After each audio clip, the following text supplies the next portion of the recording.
Hello दोस्तों, स्वागत है आप सभी का समसामयिक घटना चक्र के इस ऑनलाइन प्लेटफॉर्म पर। मोहित आप सभी का स्वागत करता हूं।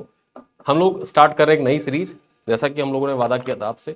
और कुछ टेक्निकल कारणों से, टेक्निकल कारण ये था कि पिछला वीडियो रिकॉर्ड तो हुआ था लेकिन उसमें वॉइस की समस्या आ गई थी, इस वजह से वो पिछला वीडियो हमने अपलोड नहीं किया था। तो यहाँ पर हम लोग इसको री रिकॉर्ड कर रहे हैं और दोबारा से रिकॉर्ड करके दोबारा से अपलोड की जा रही है क्लास। ठीक है, हम लोग इस क्लास में चर्चा करेंगे जुलाई 2025 की, क्योंकि हम लोगों ने ऑलरेडी जून 2025 तक के जो महत्वपूर्ण करंट अफेयर थे, मंथली करंट अफेयर की सीरीज एक स्टार्ट करी थी, उसको कंप्लीट कर लिया था। और वापस से जुलाई 2025 से स्टार्ट कर रहे हैं यहाँ पर जुलाई 2025, फिर इसके बाद अगस्त 2025, सितंबर, अक्टूबर, नवंबर, दिसंबर, जनवरी, फरवरी, अप्रैल, फिर उसके बाद में जितने देखा जाए आपकी कंप्लीट होते हुए जून। ठीक है, आपके जून 2026 तक के जो करंट अफेयर होंगे आपके एग्जाम में पूछे जाएंगे। 26 जुलाई को आपका पेपर है, तो आप जून 2026 तक के जितने करंट अफेयर बीपीएससी से रिलेटेड रहेंगे, बिहार स्पेसिफिक रहेंगे, उन सब को कवर करते हुए यहाँ पर इस सीरीज को कंप्लीट किया जाएगा। इसकी एक प्लेलिस्ट बना दी जाएगी, प्लेलिस्ट में जाके आप जुलाई 2025 से लेकर जून 2026 तक के पूरे वीडियो आप वहां से रिवाइज कर सकते हैं एक साथ। अगर ये वीडियो आप अभी देख रहे हैं तो इसको अच्छे से पूरा वीडियो देखिए, अंत तक देखिए। बहुत अच्छे से प्रेजेंट करने का प्रयास भी किया गया, कुछ सवाल भी पूछे गए, उनका उत्तर भी दीजिएगा कमेंट बॉक्स में। और अगर आप इस वीडियो को बाद में देख रहे हैं तो पिछले वीडियो जो है उनको आप देखना चाहें तो हमारी प्लेलिस्ट चेक करिएगा, वहां से आपको पूरा डिटेल वीडियो आपको मिल जाएगा। ठीक है, चलिए स्टार्ट करते हैं अपनी इस सीरीज को। और इस सीरीज का क्लास पीडीएफ पीपीटी हमारा जो डेली करंट अफेयर का जो व्हाट्सएप ग्रुप है, उसी व्हाट्सएप ग्रुप में इसके पीडीएफ शेयर किए जाएंगे। मैं आपको पहले बता दूं, जो हमारा डेली करंट अफेयर आता है, मासिक पैकेज जो आता है, उसी मासिक पैकेज के अंतर्गत देखा जाए तो व्हाट्सएप ग्रुप में सारे पीडीएफ इसके शेयर किए जाएंगे। ठीक है, चलिए चर्चा करते हैं एक एक कर महत्वपूर्ण बिंदुओं पर। सबसे पहले देखते हैं बिहार राज्य सफाई कर्मचारी आयोग का गठन की घोषणा की गई है। ठीक है, यहां पर चर्चा करें, बिहार राज्य सफाई कर्मचारी आयोग के गठन की घोषणा की गई है। चर्चा करते हैं यहां पर, चूंकि अब जो नीतीश कुमार है वो मुख्यमंत्री नहीं है, लेकिन जुलाई 2025 में मुख्यमंत्री थे, तो यहां पर तत्कालीन मुख्यमंत्री आपको लिखा हुआ मिलेगा हर जगह। ठीक है, चलिए, तत्कालीन मुख्यमंत्री नीतीश कुमार ने सफाई कर्मचारी के हितों की सुरक्षा हेतु बिहार राज्य सफाई कर्मचारी आयोग के गठन की घोषणा की है। यहां पर देखा जाए, आयोग का उद्देश्य सफाई कर्मचारियों के कल्याण, पुनर्वास, सामाजिक उत्थान और शिकायत निवारण को सुनिश्चित करना है। यहां पर देखा जाए, यह आयोग स्वच्छता कर्मियों से संबंधित कल्याणकारी योजनाओं की समीक्षा एवं उनके प्रभावी कार्यान्वयन की निगरानी करेगा। साथ ही साथ आयोग में एक अध्यक्ष, एक उपाध्यक्ष और 5 सदस्य होंगे। ठीक है, जिनमें एक सदस्य महिला अथवा ट्रांसजेंडर प्रतिनिधि होगा। ये पॉइंट आपको याद रखना है और यही स्ट्रक्चर आपको याद रखना है, आपके एग्जाम के दृष्टिकोण से महत्वपूर्ण है। टोटल यहां पर देखा जाए, एक अध्यक्ष, एक उपाध्यक्ष और 5 सदस्य होंगे, जिनमें से एक सदस्य महिला अथवा ट्रांसजेंडर प्रतिनिधि होना अनिवार्य है। ठीक, चलिए अगली खबर पर चर्चा करते हैं। मुख्यमंत्री दिव्यांगजन सशक्तिकरण योजना संबल के तहत नई पहल स्टार्ट की गई है। यहां पर चर्चा करें, बिहार मंत्रिमंडल ने मुख्यमंत्री दिव्यांगजन सशक्तिकरण योजना संबल के अंतर्गत नई प्रोत्साहन पहल को मंजूरी दी है। बीपीएससी या यूपीएससी प्रारंभिक परीक्षा उत्तीर्ण करने वाले जो पात्र दिव्यांग अभ्यर्थी हैं, उनको 50,000 रुपए तक की सहायता प्रदान की जाएगी। ठीक है, यहां पर कंडीशन ये है कि वो बिहार राज्य का निवासी होना चाहिए। ठीक है, चर्चा करें, साक्षात्कार चरण तक पहुंचने वाले अभ्यर्थियों को अतिरिक्त 1,00,000 रुपए प्रदान किए जाएंगे। योजना का उद्देश्य दिव्यांग अभ्यर्थियों को सिविल सेवा परीक्षा के लिए प्रोत्साहित करना है और इसी वजह से देखा जाए तो ये मुख्यमंत्री दिव्यांग जन सशक्तिकरण योजना संबल स्टार्ट की गई है। ठीक, आगे चर्चा करते हैं। पटना में शुरू होगी मैनहोल एम्बुलेंस सेवा। यहां पर देखा जाए, जो मैनहोल एम्बुलेंस सेवा होती, मैनहोल जो होता है ना, ठीक है, उसके लिए एम्बुलेंस सेवा स्टार्ट की जा रही है पटना में। पटना टूटे और खुले मैनहोल की समस्या से निपटने हेतु मैनहोल एम्बुलेंस सेवा शुरू करने वाला भारत का पहला शहर बनेगा। ठीक है, ऐसा करने वाला पटना भारत का पहला शहर है जिसने मैनहोल एम्बुलेंस सेवा स्टार्ट की है। यहां पर देखा जाए, इस सेवा का उद्देश्य खतरनाक मैनहोल की त्वरित मरम्मत सुनिश्चित करना है। जगह जगह पे आप देखेंगे ना, पहले होता क्या है, एक मीम सा चलता है ऐसा कि जो रोड होती है, पहले रोड बना दी जाती है, फिर याद आता है कि जो मैनहोल था, पाइप बिछानी है, रोड को वापस से खोद दिया, फिर पाइप बिछाई, फिर याद आया कि अरे नाली का पाइप बिछाना था, फिर वापस से खोद दिया रोड। मतलब ऐसे ही चलता रहता है। तो वहां पर जो मैनहोल होता है उसके कभी आप सड़क पे चलते हैं तो बड़े बड़े खतरनाक मैनहोल आपको वहां पर दिखते हैं। ठीक है, तो उसकी त्वरित मरम्मत हो सके इसके लिए देखा जाए तो एम्बुलेंस सेवा स्टार्ट की है, मैनहोल एम्बुलेंस सेवा। ठीक, और पटना नगर निगम ऐसा करने वाला भारत का पहला शहर बन गया है, पहला नगर निगम भी बना है। इससे नागरिक सुरक्षा और शहरी प्रबंधन में सुधार होगा। या देखा जाए तो यह नवाचार आधारित नगर प्रशासन का एक उदाहरण भी है, एग्जाम्पल भी है। ठीक, तो मुख्य परीक्षा में भी आप इसको यूज कर सकते हैं। आगे चर्चा करते हैं बिहार लर्निंग वीक 2025 का आयोजन। यहां पर चर्चा करें, बिहार में 11 से लेकर 17 जुलाई 2025 तक बिहार लर्निंग वीक का आयोजन किया गया। यहां पर चर्चा करें तो यह पहल कर्मयोगी भारत और क्षमता निर्माण आयोग की सहयोग से आयोजित किया गया था। इसका उद्देश्य क्षमता निर्माण, सुशासन और प्रशासनिक उत्कृष्टता को बढ़ावा देना था। कार्यक्रम विभिन्न सरकारी अधिकारियों के कौशल विकास पर केंद्रित था, यानी कि जो विभिन्न सरकारी अधिकारी हैं उनमें किस प्रकार से कौशल विकास किया जाए, इसी के उद्देश्य से देखा जाए तो बिहार लर्निंग वीक 2025 का आयोजन किया गया था। और इसका आयोजन कब किया गया था? 11 से लेकर 17 जुलाई के बीच में किया गया था। ठीक है, आगे चर्चा करते हैं। गया में सहकारी प्रशिक्षण और अनुसंधान संस्थान स्थापित होगा, यानी कि यहां पर चर्चा करें बिहार राज्य में निम्नलिखित में से किस जिले में सहकारी प्रशिक्षण एवं अनुसंधान संस्थान स्थापित किया जाएगा? तो डोभी गया में स्थापित किया जाएगा। कहां पर?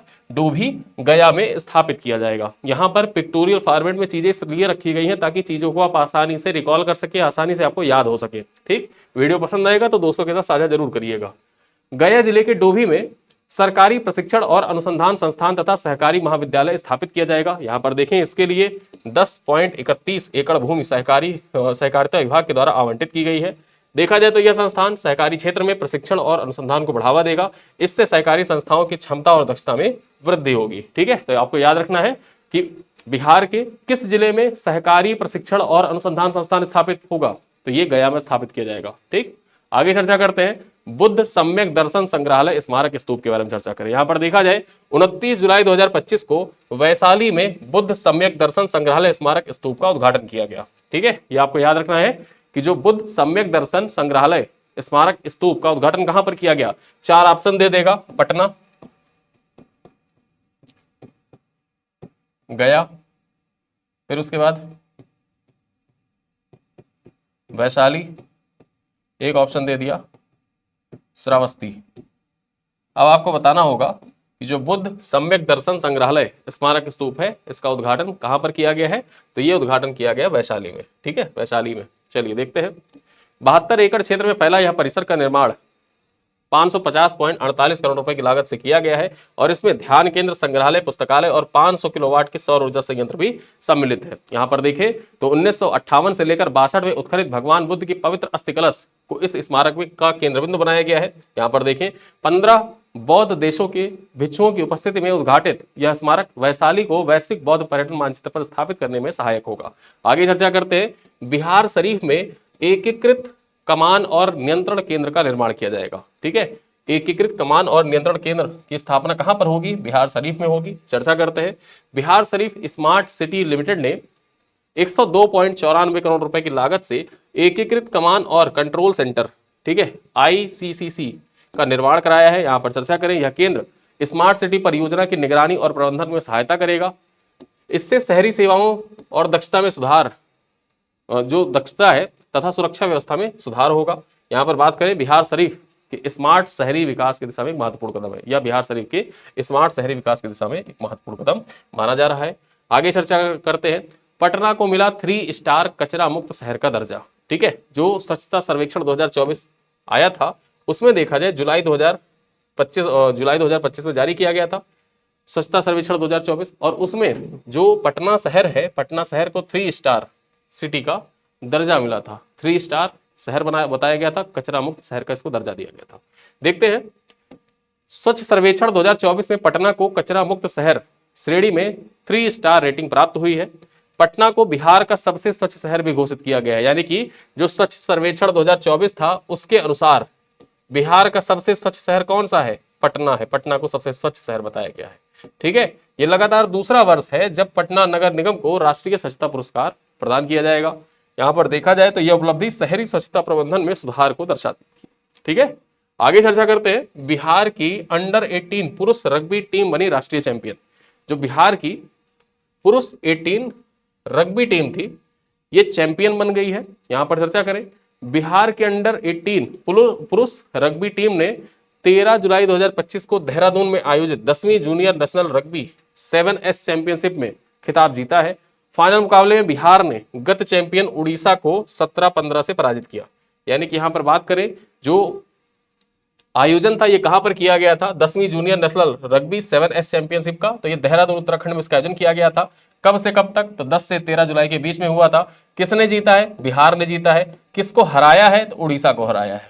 ठीक है, उड़ीसा को पराजित किया है। तो ये पॉइंट आपको याद रखना है। आगे देखते हैं। यह जीत बिहार के उभरते खेल प्रदर्शन को दर्शाती भी है। और यहाँ पर चर्चा करें, प्रतियोगिता राष्ट्रीय स्तर पर आयोजित की गई थी, यानी कि जो प्रतियोगिता थी ये नेशनल लेवल की प्रतियोगिता थी। पुरुष रग्बी टीम जो थी बिहार की, उसने उड़ीसा को पराजित कर ये खिताब अपने नाम कर लिया। आगे चर्चा करते हैं, विजया कुमारी ने world police and fire games में 6 पदक जीते। जो विजया कुमारी है, इन्होंने world police and fire games जो थे इसमें 6 पदक हासिल किए हैं। यहां पर देखते हैं तो ये सबसे पहले तो ये याद रखो, अक्सर बिहार में एक पॉइंट ऐसा पूछा जाता है जिसमें किसी पर्सनालिटी का नाम आपको दिया जाएगा और उस पर्सनालिटी का संबंध किस जिले से है ये आपको बताना होगा। तो यहां पर याद रखिएगा, जो विजया कुमारी है इनका संबंध कहां से है, तो ये पूर्वी चंपारण से है।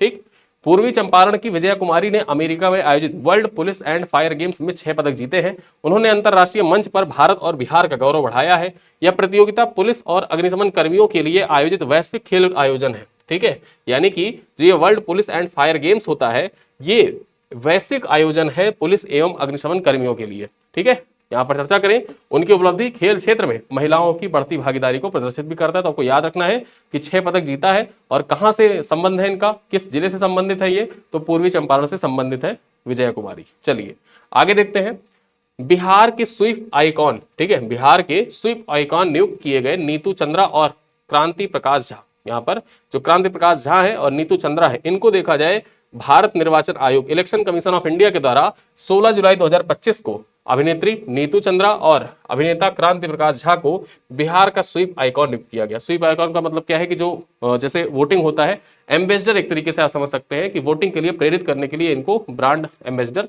नामित किया गया। ठीक, चलिए देखते हैं,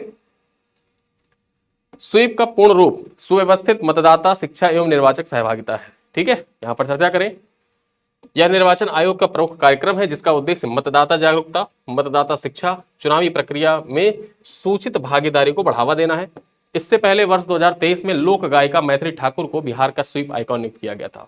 यानी कि जो चुनाव हुआ था लोकसभा का, लोकसभा के चुनाव के टाइम पर देखा जाए तो लोक गायिका जो मैथिली ठाकुर थी उनको बनाया गया था स्वीप आइकॉन, और वहीं पर जब विधानसभा का चुनाव हुआ तो उसमें स्वीप आइकॉन किसको नियुक्त किया गया, नीतू चंद्रा को और क्रांति प्रकाश झा को। चलिए आगे देखते हैं, मखाना को HS कोड के साथ मिली वैश्विक मान्यता। यहां पर देखा जाए जो मखाना है बिहार, मिथिला का मखाना फेमस है। ठीक है, वर्ल्ड फेमस है मिथिला का मखाना, बहुत पौष्टिक होता है, कैल्शियम से भरपूर होता है और इसको देखा जाए HS कोड के साथ वैश्विक मान्यता मिल गई है। यहां पर चर्चा करते हैं, मखाना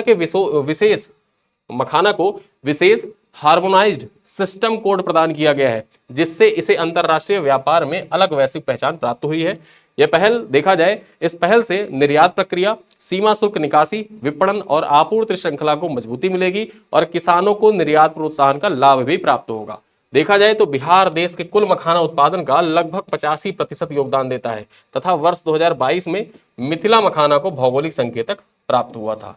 यानी कि जो मिथिला का मखाना है इसको GI टैग किस सन में प्राप्त हुआ था, तो आपको याद रखना है 2022 में देखा जाए तो मिथिला मखाना को GI टैग प्रदान किया गया था। आगे चर्चा करते हैं, बिहार युवा आयोग के गठन को मंजूरी प्रदान की गई है। ठीक है, बिहार में युवा आयोग के गठन को मंजूरी प्रदान की गई। यहां पर देखा जाए खबर है जुलाई 2025 की, बिहार मंत्रिमंडल ने 8 जुलाई 2025 को बिहार युवा आयोग के गठन को मंजूरी प्रदान की। आयोग में एक अध्यक्ष, 2 उपाध्यक्ष। ठीक है, यहां पर जो स्ट्रक्चर होता है उसको आपको याद रखना होता है, एक अध्यक्ष, 2 उपाध्यक्ष और 7 सदस्य होंगे तथा सदस्यों की अधिकतम आयु 45 वर्ष निर्धारित की गई है। यानी कि अभी क्या होता है कि लोग 53 साल के हो जाते हैं, 54 साल के हो जाते हैं, फिर भी युवा नेता कहलाते हैं। लेकिन बिहार ने निर्धारित कर दिया है कि जो युवा आयोग है उस युवा आयोग में जो सदस्य होंगे उनकी यहां पर अधिकतम आयु 45 वर्ष से ज्यादा नहीं होनी चाहिए।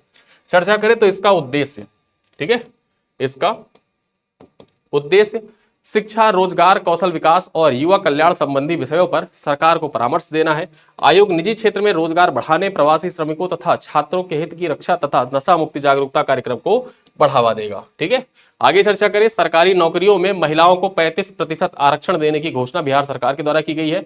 यहां पर देखा जाए तो बिहार में कम से कम 3 वर्ष निवासी संपत्ति स्वामित्व अथवा बिहार निवासी से विवाह अधिवास प्रमुख आधार होगा।